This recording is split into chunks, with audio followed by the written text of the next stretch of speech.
Hi there. In this video, we're going to be taking a look at some stunning queen moves. Now, many people think when they hear the word stunning queen move or amazing queen move, they think about queen sacrifices. And yes, some of those sacrifices, I must admit, are beautiful and very, very spectacular. Okay. However, I don't think queen sacrifices are actually that difficult to find. Okay, we're going to see 4 examples of queen sacrifices, but I do not consider them particularly difficult. Okay, I'm going to fast forward and get to the position that I want. This is from a game between Martin and Gordon and an unknown player. Okay, so I'm going to do fast forward.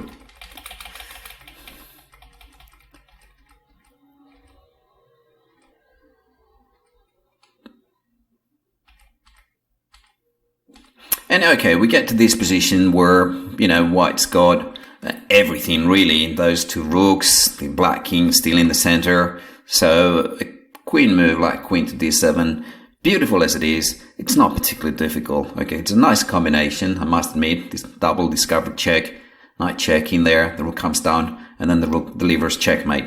Beautiful checkmate, but I do not consider this example as a particularly difficult one. So let's see another example of a queen sacrifice. And here it is. I'm going to fast forward again. This is the famous game between Reti and Tartakova. Okay, fast forward. It's a nice game, I must admit. And now queen to d8. Okay, we've seen this before. We've seen it hundreds of times. It's a well-known example. It's a very nice game, I must admit. But after bishop there, if the king goes to e8 and the rook comes down and delivers checkmate, or if king to c7, which is what happened in the game, bishop to d8. Okay, nice game, well worth knowing, but not exactly belonging to the category that I'm talking about. Okay, of the stunning queen ideas and queen maneuvers. So let's take a look at our next position, and this is another classic game between Lasker and Thomas George Allen. And very quickly, we'll get to the position that I want. And as we can see, all of white's pieces are kind of pointing at black's kings. So it's, the queen sacrifice that follows now. It's not particularly difficult. Okay, king takes, knight check. If the king goes to the corner, then of course knight to g6. The king is forced to walk into the open. And now the game, white could castle here or play king d2 as in the game and checkmate. Again, beautiful example, a classic, well worth knowing, but fairly simple really. Okay, so let's move on. And this is from one of my own games. I didn't really want to pick one of my own games, but it just goes to show you that, queen sacrifices are actually fairly common. Okay, in this position, I guess black could simply take on f3. And, it's going to be difficult to stop queen takes h2 next move. In fact, it's probably the quickest way to win. But here I chose the more flashy queen takes h2. This was a, bullet game. So knight check in there, bishop there, white's getting checkmated. So yeah, it goes to show you that, queen sacrifices are really not that difficult, except for, as I mentioned earlier, positional queen sacrifices, which, are more interesting. But let's take a look at those 5 stunning queen moves and ideas which I mentioned at the beginning of the video. So let's begin with number 5. And this is the game between Rubens and De La Garza, played in Mexico in 1980. Okay, the game is featured in the book Move First and Think Later, a highly controversial title. The book was published by Dutch master Willy Hendricks. Okay, it's a great book, well worth reading. I'm recommending it very highly. Anyway, in this position, white now went queen to f5, threatening checkmate, and black should probably go g6 now. The white's position it's very, very good. But instead, black went queen to f5, which is probably not a great move. Well, in fact, it loses. But black was probably only considering queen takes, pawn takes, and bishop takes, which I must say is clearly better for white. But white found an incredible idea. I'm pretty sure he saw it when he played queen to e4. He now went queen to h1. What a wonderful move. And the whole point is that when the black queen retreats to f6, because it's the only available square, because the queen goes to h5, then simply g4, and the h pawn is protected. So queen to f6, and now we see the whole point, bishop to g5. Again, the queen is trapped, and if the pawn takes, queen to h1 begins to make a lot more sense because mate is threatened and so is the queen. Fantastic game, fantastic idea, stunning queen maneuver. Okay, queen e4 followed by queen to h1. You'd never expect the queen to be so powerful on a square like h1. Okay, let's see number 4 now. And this is from the game between Walter Brown and Maurice Astley, played in 1991. This is a book position. It's a well-known sacrifice. Well, maybe not so well-known in 1991, but yeah, this is Queen's India where white has sacrificed his e-pawn and black has taken it. And now white goes knight to e5, threatening the knight. Okay, the knight is pinned. Okay, the bishop on b7 could be hanging if the knight moves.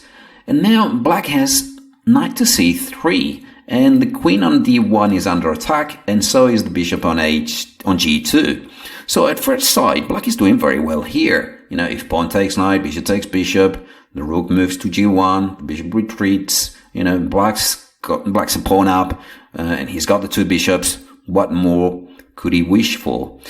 However, now white goes queen to h5, which looks like a rather harmless threat on f7, but it's not so harmless because after g6, rather than, you know, the flashy queen sacrifices that we've seen before, white makes a very quiet move in appearance, queen to h3. But guess what? In this position, black resign because he is losing material. The bishop on b7 is under attack, and so is the knight. And if black takes on g2, then after queen takes g2, the rook is on, and so is the knight.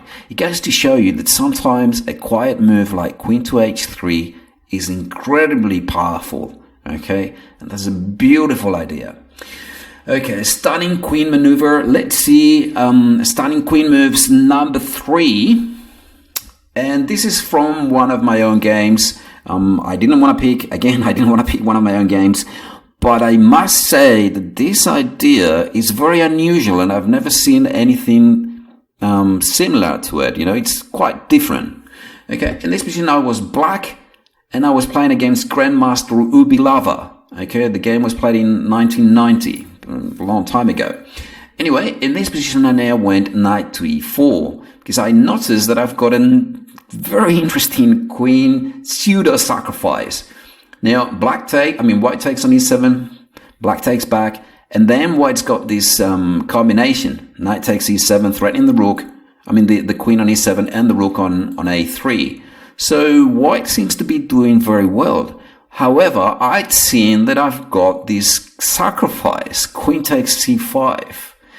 And this move was completely unexpected by Ubilava. You know, he didn't expect this move. Black is doing okay. I mean, he's not winning, but he's not losing either. The position is level, still level. The game now went rook takes. Now the pawn is on e3 is hanging when the knight leaves. Okay. And the position again is pretty even. You know, both sides have chances. White's got to be careful because he's got an isolated pawn, but white's pieces are more active. Very quickly, I'll show you what happened. g6. And white's got some attacking chances on the king side thanks to the opening of the f-file. Okay, pawn takes. Black must avoid that. So g5 now. Knight went there. Knight d5, rook there, knight f4. Okay, black's knights are dangerous also. Okay, but now Ubilava came up with f6, a beautiful idea. Okay, the point is, of course, you can't take it with the king because of knight d7. And if we take with the knight, now the f5 square is weak. So white now goes knight e7. Very interesting idea, a very interesting idea indeed. So knight check, king to f2, rook to e4. Black goes after the d pawn. Check, king there, check, king there. Maybe white should repeat moves now, but instead he played knight takes f7. However, after knight g4 takes on f7, knight there, knight here, and black is now a pawn up and ended up winning the game. But as I said, this after knight takes d5, queen takes c5, very interesting and unusual queen sacrifice. Okay, let's move on to number 2. And this is from the famous game between Levitsky and Frank Marshall, okay, where black now came up with a stunning queen move, queen to g3. Beautiful idea, okay, and what's more fantastic about this move is that he's not taking anything. He hasn't taken a knight on g3, he hasn't taken a bishop or a pawn. He's just moving his queen to g3, creating the obvious threat of queen takes h2. And it turns out that black is winning now, because if he takes the queen with the f pawn, then of course knight f2, king there, and the rook takes on f1 with checkmate. Or if he takes with the pawn, the h pawn, then knight e2 is checkmate. Or if he takes with the queen, then after knight check, king here, knight check, he can't take with either pawn. He must move his king here, knight takes. We must take the rook on h3 and then knight d2, and black is a piece up in a completely winning position. Okay, very nice queen move, I must admit. But let's find the number 1 position, the number 1 stunning queen move, and that's no other than this position, which I found in Willy Henrich's book again, Move First and Think Later. A piece of advice which you shouldn't follow literally, and definitely not in all positions, okay?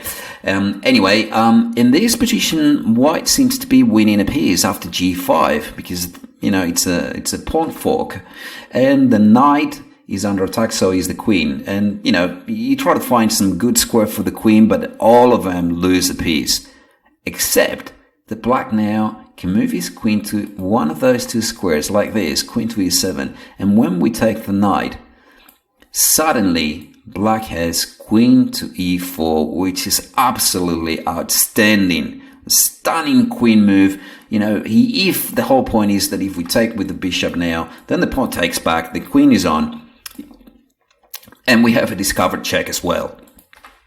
Beautiful idea, and I'd never seen an idea like this before I actually read it in Willy Henrich's book. So those are the 5 stunning queen moves that I mentioned at the beginning of this video. I hope you liked it, and I hope to see you again very soon. Thank you very much. See the subscribe button, hug it, show it some love, but above all, click it. And don't forget to visit our website, chess.clinic.